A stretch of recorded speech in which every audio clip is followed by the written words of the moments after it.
গঙ্গার জলের তোড়ে বালির বস্তা দিয়ে তৈরি বাঁধ ভাঙল মালদার মানিকচকের ভূতনির কেশরপুরে।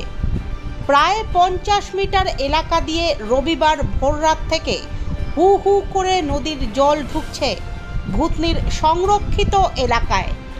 ইতিমধ্যেই নদীর জল ঢুকে কার্যত জলবন্দী হয়ে পড়েছেন কেশরপুর, রতনপুর ও চামা গ্রামের বাসিন্দারা। স্বভাবতই ভয়াবহ বন্যা পরিস্থিতির আশঙ্কা ও আতঙ্কে এখন রীতিমতো উদ্বিগ্ন হয়ে উঠেছেন ভূতনিবাসীরা।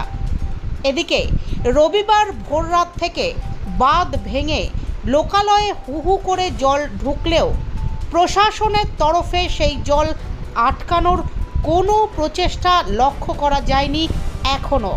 এমনকি খবর লেখা পর্যন্ত ওই এলাকায় কোনো প্রশাসনিক আধিকারিকের দেখা মেলেনি বলে জানা গিয়েছে স্থানীয় সূত্রে। বর্তমানে পরিস্থিতি ভয়াবহ রয়েছে। কি হয়েছে? বস্তা দিয়ে কাজ করছিল, বালির বস্তা দিয়ে কাজ করতে গিয়ে কালকে কিন্তু ইচ্ছা করলে আটকাতে পারত, কোনো রকম ইচ্ছা শক্তি ওদের ছিল না। কাদের?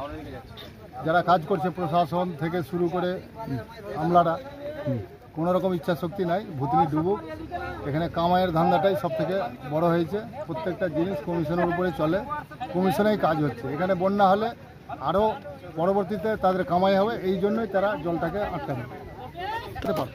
ইচ্ছা করলে আটকাতে, হ্যাঁ, 100 বার ইচ্ছা করলে আটকাতে পারত। প্রশাসনিক কি বলবো? আমরা তো ধরবো যে ইচ্ছা করে, কারণ অনেক সময় ছিল, মরবো আমরা।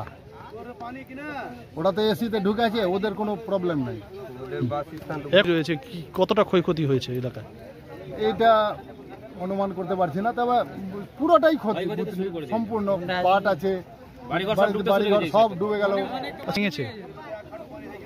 আমাদের আমি একটা অংশ দেখতে পাচ্ছি, আরো সামনে পূর্ব দিকে দুটো অংশ ভেঙেছে। জল ঢুকছে, চলছে ভিতরে, জল ঢুকছে, জল প্রচুর পরিমাণে ঢুকছে। কখন থেকে জল ঢুকতে শুরু হয়েছে?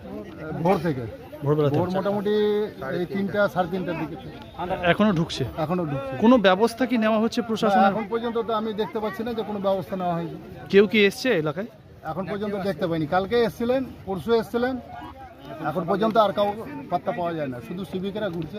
আচ্ছা, তাদের কাছে কোনো কিছু জল আটকানোর ব্যবস্থাটা আমরা কি করে বলবো এখন এই মুহূর্তে, তো ভাবাই যায় না।